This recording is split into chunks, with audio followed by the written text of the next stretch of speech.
economic hitmen really have been the ones responsible for creating this first truly global empire. And we work many different ways.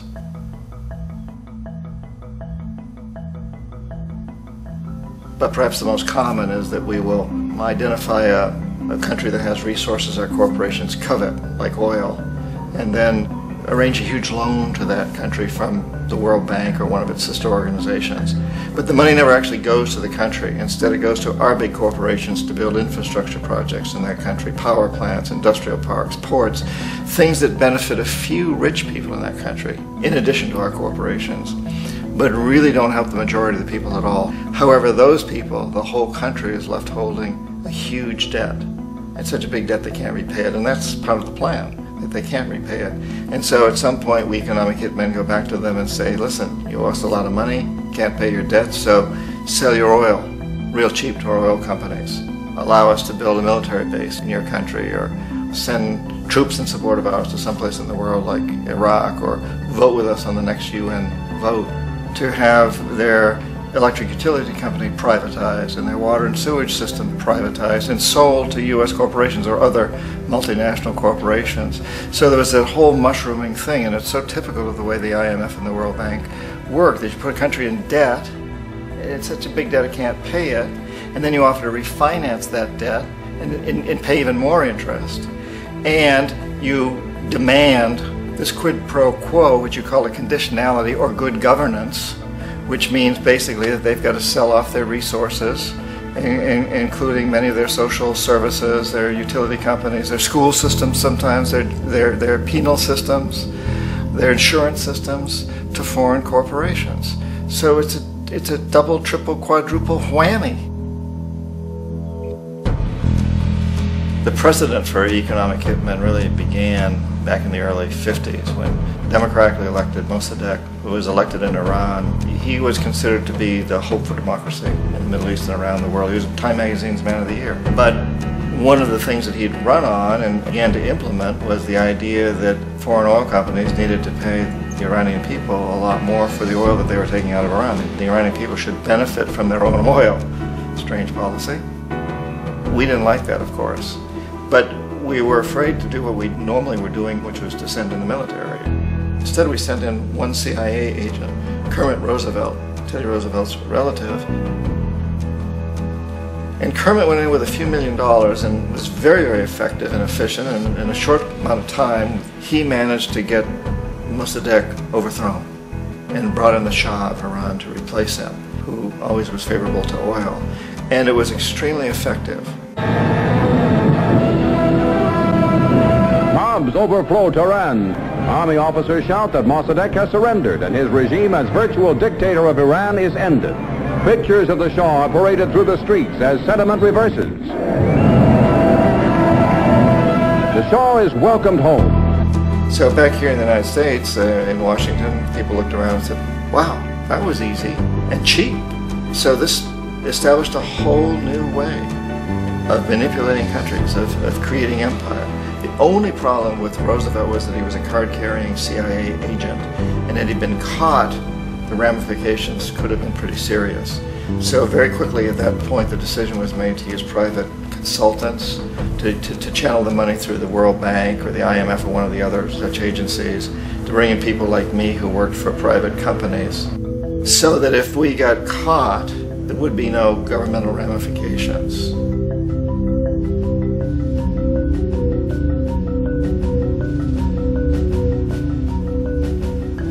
When Arbenz became president of Guatemala, the country was very much under the thumbs of United Fruit Company, the big international corporations. And Arbenz ran on this ticket that says, you know, we want to get the land back to the people.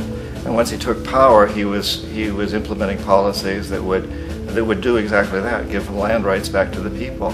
United Fruit didn't like that very much. And so they hired a public relations firm, launched a huge campaign in the United States to convince the United States people, the citizens of the United States, and the press of the United States, and the Congress of the United States, that Arbenz was a Soviet puppet, and that if we allowed him to stay in power, the Soviets would have a foothold in this hemisphere. And that at that point in time was a huge fear on everybody's mind, the Red Terror, the communist terror. And so, to make a long story short, Out of this public relations campaign came a commitment on the part of the CIA and the military to take this man out. And in fact, we did. We sent in planes, we sent in soldiers, we sent in jackals, we sent everything in to take him out, and did take him out. And as soon as he was removed from office, the new guy that took over after him basically reinstated everything to the big international corporations, including United Fruit.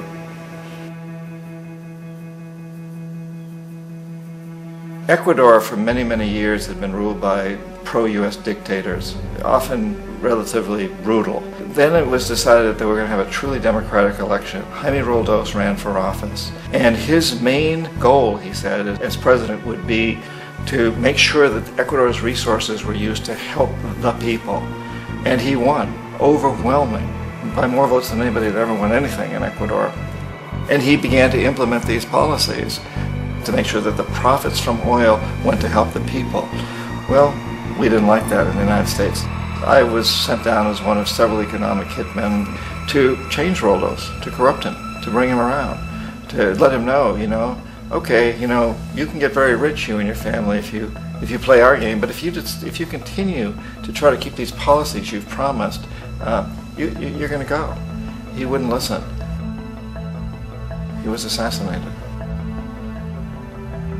As soon as the plane crashed, the whole area was cordoned off.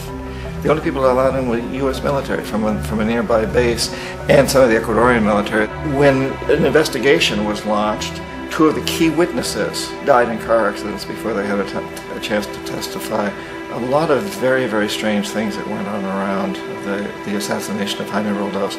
I, like most people who've really looked at this case, have absolutely no doubt that it was an assassination. And of course, in my position as an economic hitman, I was always expecting something to happen to Jaime, whether it be a coup or assassination, I wasn't sure, but that he would be taken down because he was not being corrupted. He would not allow himself to be corrupted the way we wanted to corrupt him.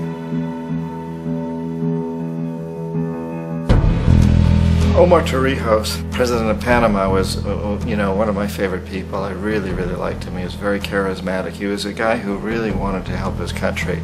And when I tried to bribe him or corrupt him, he said, look, John, he called me Juanito. He said, look, Juanito, I don't need the money. What I really need is for my country to be treated fairly. I need for the United States to repay the debts that you owe my people for all the destruction you've done here. I need to be in a position where I can help other Latin American countries win their independence and be free of this terrible presence from the north that you people are exploiting us so badly. I need to have the Panama Canal back in the hands of the Panamanian people. That's what I want. And so, leave me alone. Don't try to bribe me. It was 1981, and in May, Jaime Roldos was assassinated.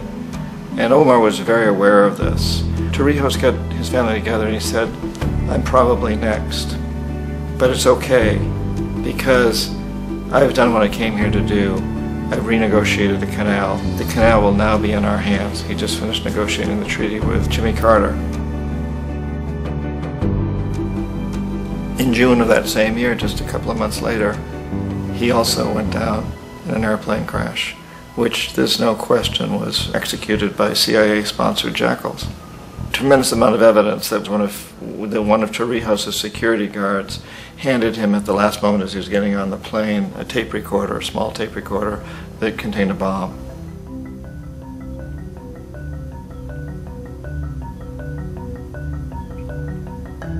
It is interesting to me how this system has continued pretty much the same way for years and years and years, except the economic hitmen have got better and better and better. Then we come up with, very recently, what happened in Venezuela. In 1998, Hugo Chavez gets elected president, following a long line of presidents who had been very corrupt and basically destroyed the economy of the country. And Chavez was elected amidst all that. Chavez stood up to the United States, and he's done it primarily demanding that Venezuelan oil be used to help the Venezuelan people. Well, we didn't like that in the United States. So in 2002, a coup was staged, which there's no question in my mind, and most other people's minds, that the CIA was behind that coup.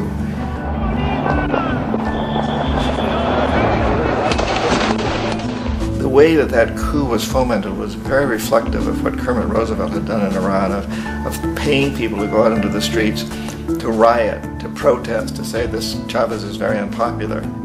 You know, if you can get a few thousand people to do that in television, can make it look like it's the whole country, and things start to mushroom.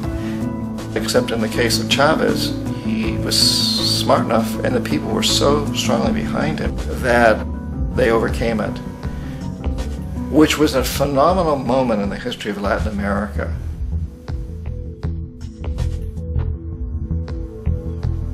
Iraq actually is a perfect example of the way the whole system works. So we economic hitmen are the first line of defense. We go in and we try to corrupt governments and get them to accept these huge loans, which we then use as leverage to basically own them. If we fail, as I failed in Panama with Omar Torrijos and in Ecuador with Jaime Roldos, men who refuse to be corrupted, then the second line of defense is we send in the jackals. And the jackals either overthrow governments or they assassinate. And once that happens and a new government comes in, and boy, it's going to toe the line, because the new president knows what will happen if he doesn't.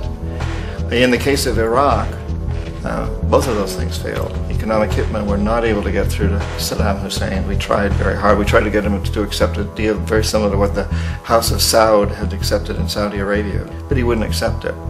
And so the jackals went in to take him out. They couldn't do it. His security was very good. After all, he had one time worked for the CIA. He'd been hired to assassinate a former president of Iraq and failed, but he knew the system. So in '91 we send in the troops and we take out the Iraqi military. So we assume at that point that Saddam Hussein is going to come around. We could have taken him out, of course, at that time, but we didn't want to. He's the kind of strong man we like. He controls his people. We thought he could control the Kurds and keep the Iranians in their border and keep pumping oil for us. And then once we took out his military, now he's going to come around. So the economic hitmen go back in the 90s without success. If they'd had success, he'd still be running the country. We'd be selling him all the fighter jets he wants and everything else he wants. But they couldn't. They didn't have success. The jackals couldn't take him out again.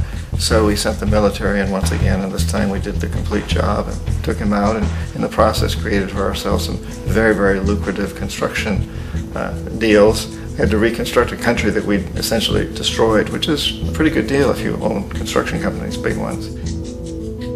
So, you know, Iraq shows the three stages. The economic hitmen failed there, the jackals failed there, and as a final measure, the military goes in. And in that way, we've really created an empire, but we've done it very, very subtly. It's clandestine.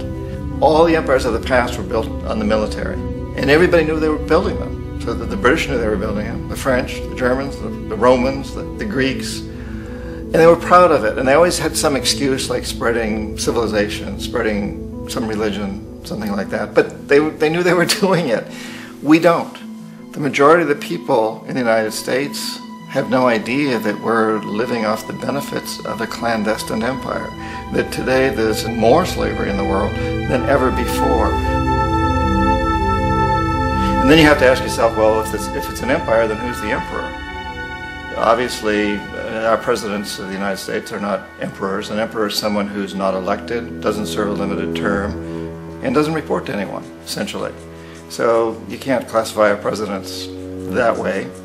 But we do have what I consider to be the equivalent of the emperor, and it's what I call the corporatocracy. The corporatocracy is this group of individuals who run our biggest corporations, and they really act as the emperor of this empire. They control our media, either through direct ownership or advertising. They control most of our politicians because they finance their campaigns, either through their corporations or through personal contributions that come out of the corporations. They're not elected, they don't serve a limited term, they don't report to anybody.